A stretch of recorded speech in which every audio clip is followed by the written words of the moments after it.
वर्षावास के उपलक्ष्य में विशेष धम्म देशना अभी हम 7 बजे देंगे।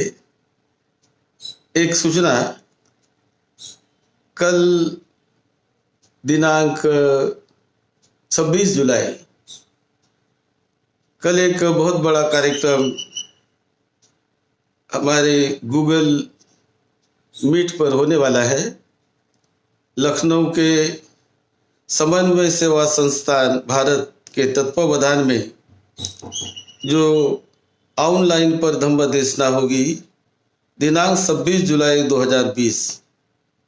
तो उसमें संस्थान के पदाधिकारी है श्री राजेश चंद्रा, अध्यक्ष, लेखक, उत्तर भारत के सक्रिय उपासक। 2 श्री महेश सत्यार्थी जी, महासचिव, विपक्षी साधक है। श्री एमएल आर्य, विपक्षी साधक है। उपासिका श्रीमती नीलम चंद्रा, और फिर श्री एमपी गौतम सपरिवार, श्री अवधेश कुमार, फिर श्री अजय कुमार धानुक, श्री आनंद गौतम झांसी, डॉक्टर चंद्रभान सुमन बरेली, श्री शंकर प्रसाद राय बरेली, श्री अजय कुमार कानपुर, श्री धर्मेंद्र कुमार राजपूत उन्नाव, श्री राजेश कनौजिया प्रतापगढ़, डॉक्टर मनोज कुमार सिंह बरेली, श्री आशीष कुमार बरेली, श्री संजय कुमार प्रयागराज, श्री दिलीप कुमार। ऐसे बहुत जो निष्ठावान उपासक उपासिकाएं हैं और अष्टशील का बड़े नियमित ढंग से पालन करते हैं, सद्धम्म से जुड़े हुए हैं। उन्होंने कल एक विशेष कार्यक्रम हमारा रखा है गूगल मीट पर सुबह 9:30 बजे। तो आप उसका भी लाभ लीजिए। आप सबको सुख शांति मिले, यही मंगल कामना। आज वर्षावास के उपलक्ष्य में विशेष धम्म देशना। आज दिनांक 25 जुलाई 2020 हम मूल रूप में पाली त्रिपिटक, जहां तथागत भगवान बुद्ध की मूल वाणी 2600 साल से पीढ़ी दर पीढ़ी संग्रहित की हुई है और उसे रत्नों की तरह भिक्षु संघ ने, निष्ठावान बौद्ध उपासक उपासिकाओं ने अपने प्राण के तरह उसका जतन किया है। बुद्ध की वाणी सुनना बहुत कल्याणकारी होता है, क्योंकि बुद्ध का धम्म ही लोगों के हित के लिए, लोगों के सुख के लिए, लोगों के कल्याण के लिए होता है।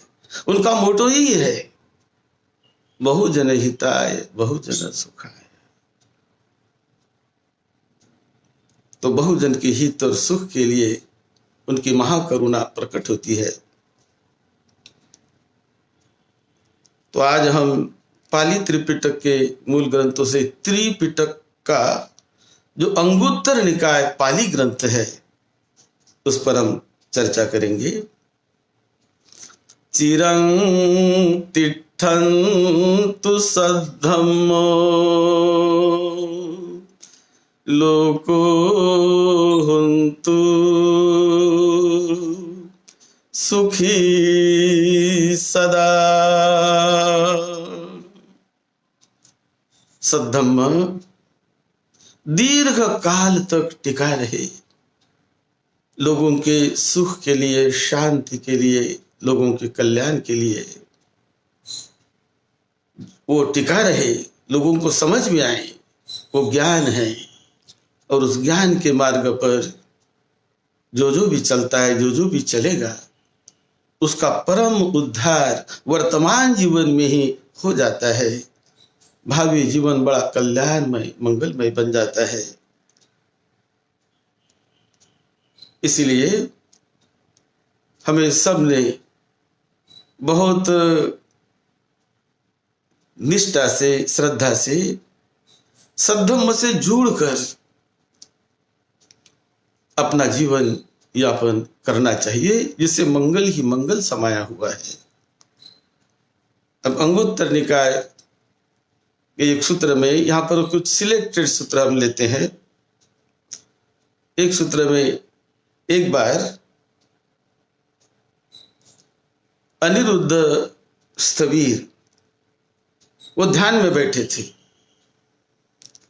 तब ध्यान में बैठते हुए उन्होंने देखा कि कुछ महिलाओं को उन्होंने देखा, तो मृत्यु के बाद अपाय में, दुर्गति लोक में उनका जन्म होते हुए वो अपने दिव्य दृष्टि से देख रहे थे, वो जान रहे थे।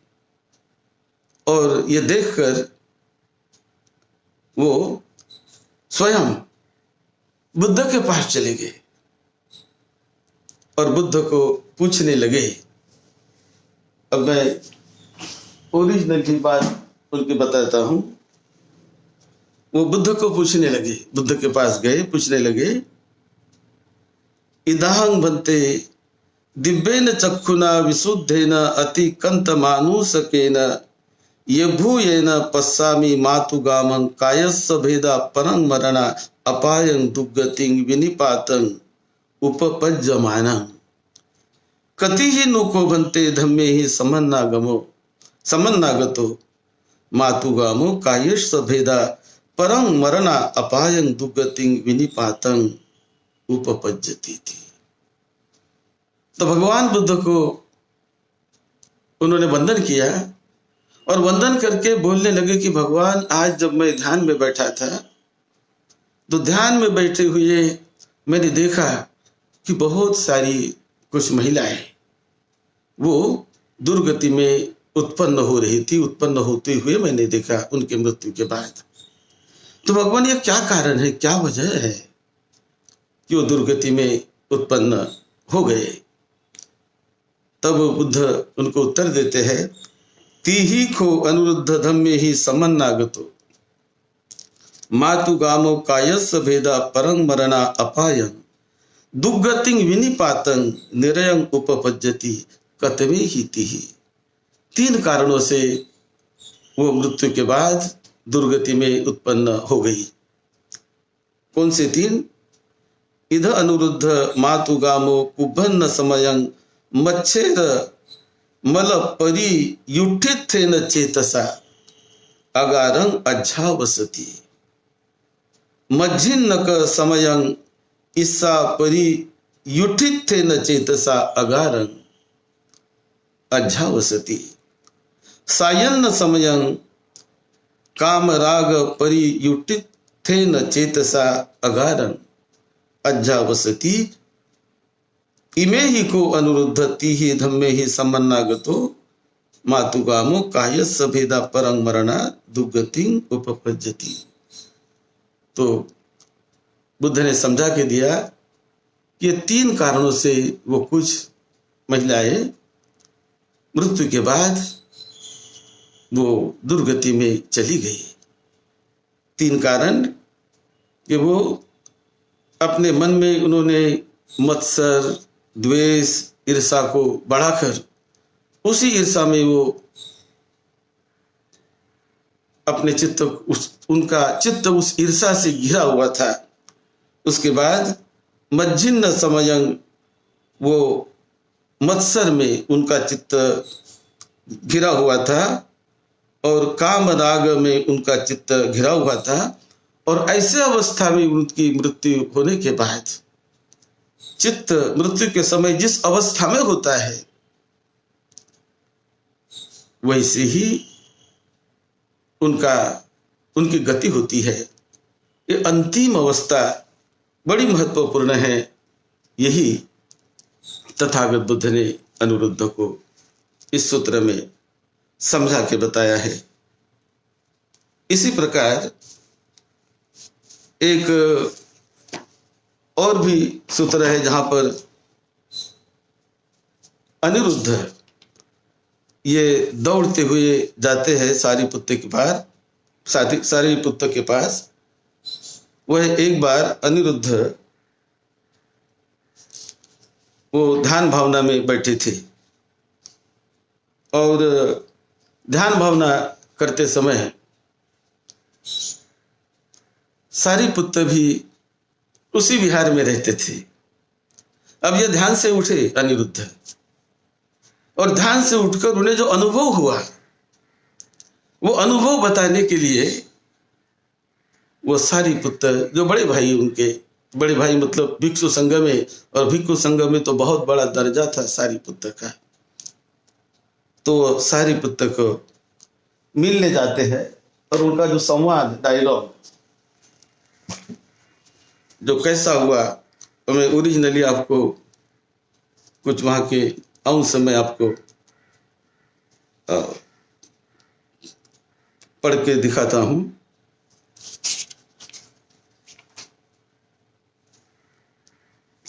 अथ को आयस्मा अनुरुद्धो येना यस्मा सारिपुत्रो तेनुपसंकमी उपसंकमित्वा आयस्मता सारिपुत्रेण सद्दिं सम्मोदनीयं कथसारणीयं वितिसारित्वा एकमन्तं निषीदि एकमन्तं निषिन्नोखो आयस्मा अनुरुद्धो आयस्मन्तं सारिपुत्रं एतदवोच इदाहं आयुषो सारिपुत्र दिव्येन चक्षुना विशुद्धेन अतिकंत मानुषकेन सहस्रं लोकं ओलोकेमि आरद्धको परमे वीर्यं असल्लिनं उपठिता सती असमुट्ठा पश्सदो कायो असारदो समाहितं चित्तं एकगं अथपन में नानुपादाय आसवेहि वित्तं विमुच्यति।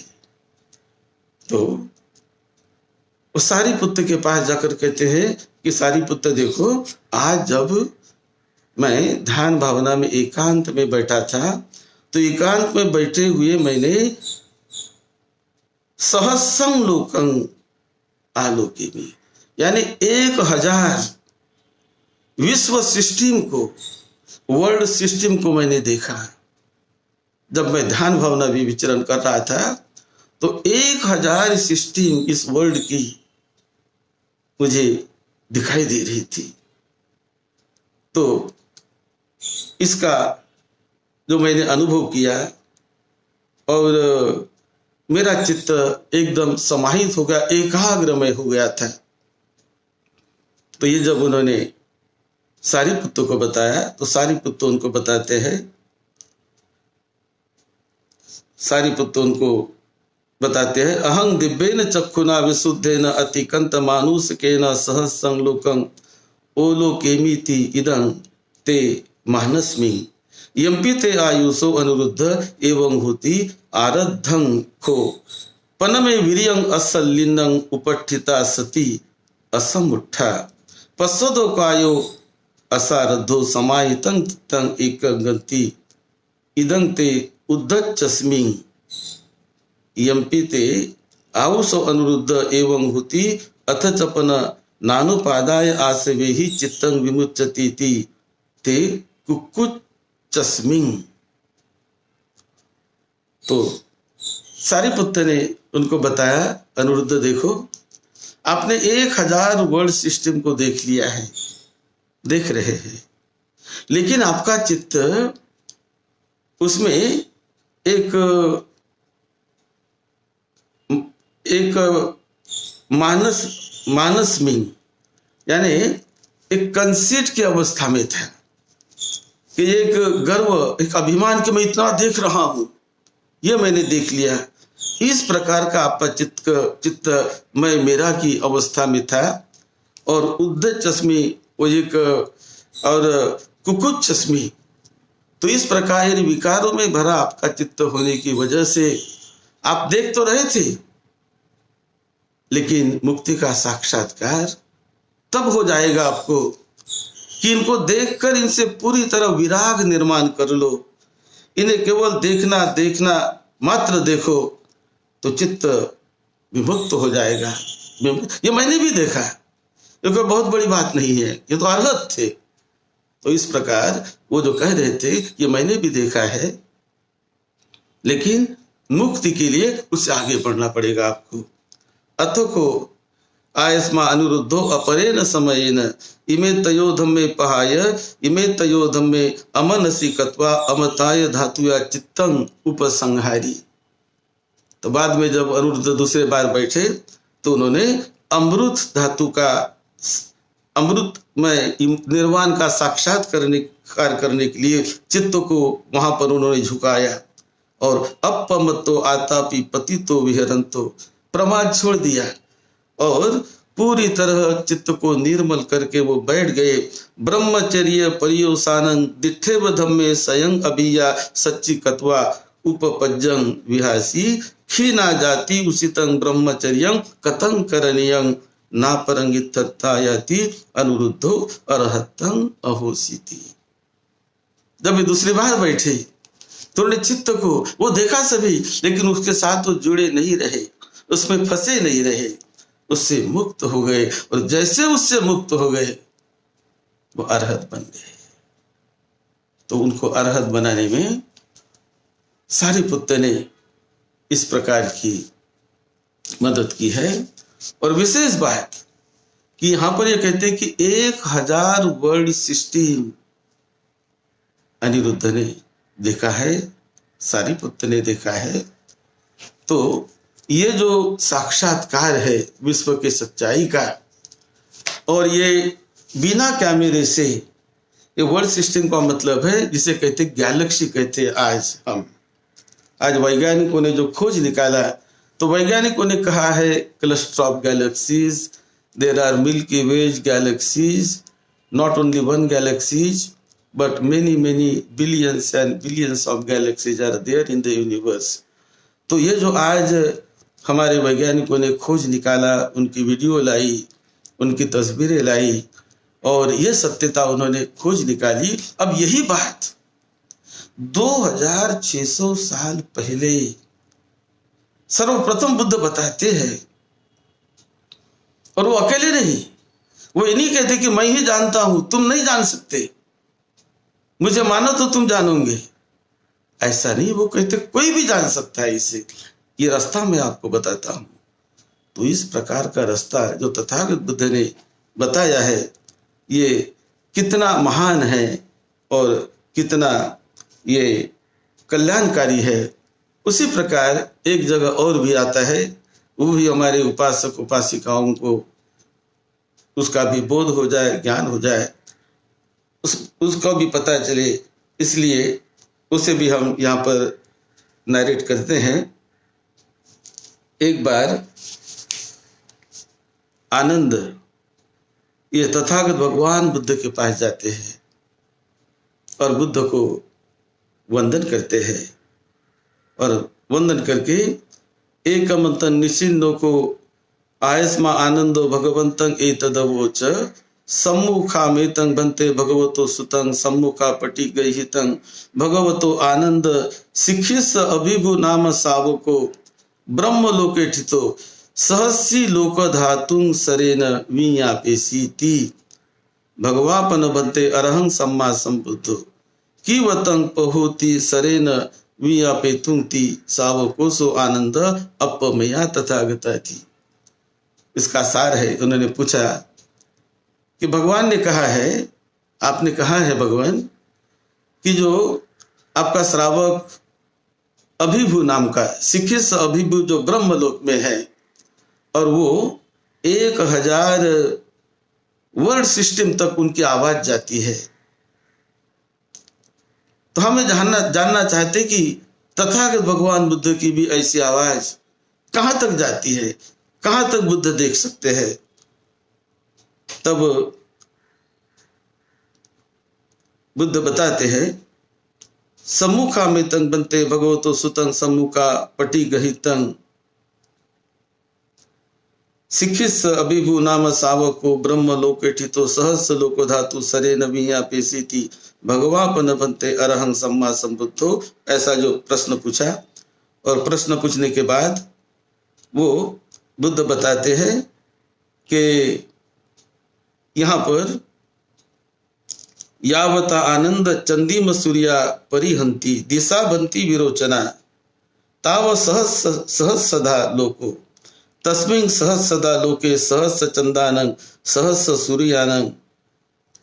तो बुद्ध यहाँ बताते हैं कि जहाँ ये सूरज, इस सूरज की रोशनी जहाँ खत्म हो जाती है और उसके बाद एक नए दूसरे वर्ल्ड में तथागत बुद्ध अपने चित्त से विचरण करते हैं, प्रवेश करते हैं और देखते हैं कि वहां पर हजारों सूरज है, हजारों चांद उन्हें दिखाई देते हैं, हजारों पृथ्वियां उन्हें दिखाई देती है और सहस्रं हजारों हजारों की संख्या में वो उन्हें देखते हैं। यावत आनंद सहसी चूड़निका लोक धातु ताव सहस सदा लोको अयंग उच्चतानंद द्विसहसी मध्यमिका लोक धातु, यानी हजार हजार दो बार उसको मध्यमा लोक धातु कहते हैं। और द्विसहसी मध्यमा लोक धातु ताव सहस सदा लोको अयंग उच्चतानंद तीसहसी महासहसी लोक धातु। दूसरा है तीसहसी, यानी हजार हजार तीन बार, और फिर महासहसी, तो बहुत हजारों। तो इस प्रकार तथागत बुद्ध ने ये जो बात बताई, ये कोई छोटी बात नहीं है कि उन दिनों कैसे बताया उन्होंने, कौन सा माध्यम था, कौन सा कैमरा था, किसने आकर बताया उनको। कोई आकर बताने वाला नहीं, कोई उनके पास कैमरा नहीं,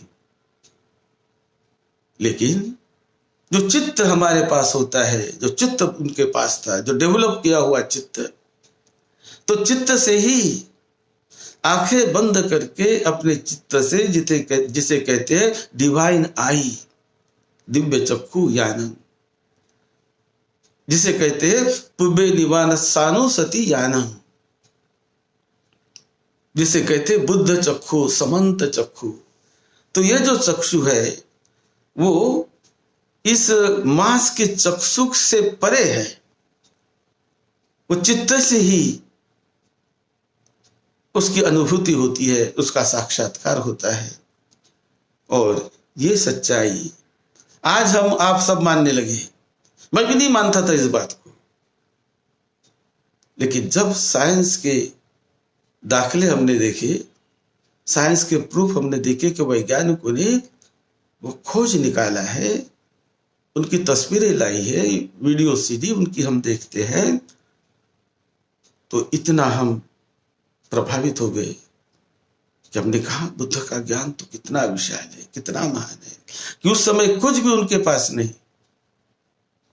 लेकिन केवल अपने ज्ञान के बल पर दिव्य दृष्टि से वास्तविकता बताते हैं और उनसे मुक्ति का भी रास्ता बताते हैं। तो कितनी महानता है तथागत बुद्ध की। यही बात यदि 12वीं 13वीं 14वीं शताब्दी में कोई करता है मानव लोक में, तो लोग कहते क्या क्या आप कह रहे हो, क्या मूर्ख हो गए हो, पागल हो गए हो, हजारों सूर्य की बात करते हो, ऐसा कभी हो भी सकता है क्या, बताओ हमको। कहां उसने किसी ने बताया होता है। तो उस समय, क्योंकि आज जो हम साइंस की बात करते हैं, ये तो 150-200 साल का ही नया नया इन्वेंशन है, 150-200 साल, उससे भी कम। तो इसलिए बुद्ध की महानता ये वहां प्रकट होती है कि इस विश्व की वास्तविकता उन्होंने कैसी बताई, इस विश्व की और वास्तविकता वो कैसी बताते हैं ये सारा विश्व परिवर्तनशील है, क्षण क्षण बदलने वाला है, कोई चीज यहां पर ठोस नहीं। सब्बे पज्जति लितो लोको सब्बे लोको प्रकंपितो, हर चीज प्रकंपन हो रही, वाइब्रेट हो रही, प्रज्वलित हो रही है। तो ये जो अनुभूति है, जो साक्षात्कार वास्तविकता का, सत्य का तथागत बुद्ध ने किया, और ये करके उन्होंने लोगों के हित के लिए, ये तो एक बाहर का ज्ञान की बात है ये, लेकिन हमारे हित की कौन सी बात होती है? हमारे हित की बात कि मुझे सुख मिले, शांति मिले, मैं मेरे मन को क्रोध से मुक्त कर लूं, द्वेष से मुक्त कर लूं, भय से मुक्त कर लूं, ईर्ष्या से मुक्त कर लूं, विकारों से मुक्त कर लूं। ये बड़ी कल्याण की बात है। तो बुद्ध केवल ये बताकर ही नहीं रहे, तो ये सारा बताने के बाद भी बुद्ध कहते हैं कि भाई सबसे महत्व की बात मनुष्य जीवन में है कि आप अपने भीतर जाकर अपने मन के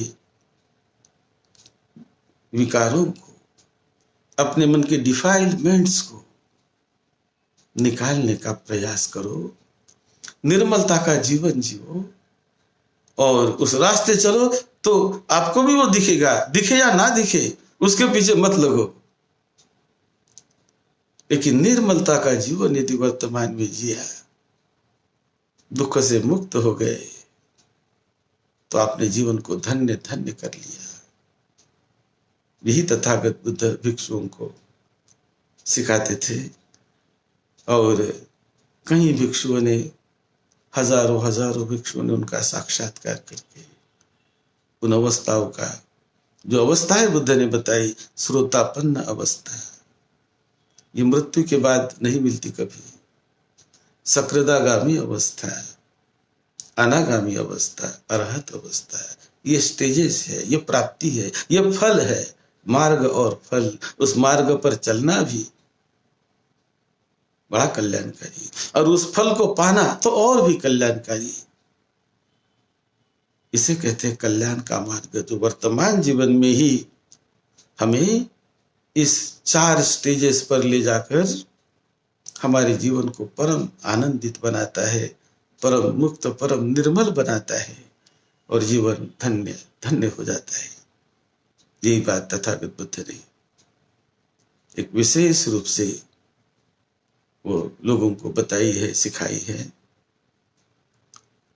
आप सबको सुख शांति मिले, सबको निरोगत्व मिले, सुखी जीवन मिले, यही मंगल मैत्री के साथ सद्धम्म की सेवा में, आपकी सेवा में डॉक्टर भदंत राहुल पोधी महाथेरो। सबका मंगल।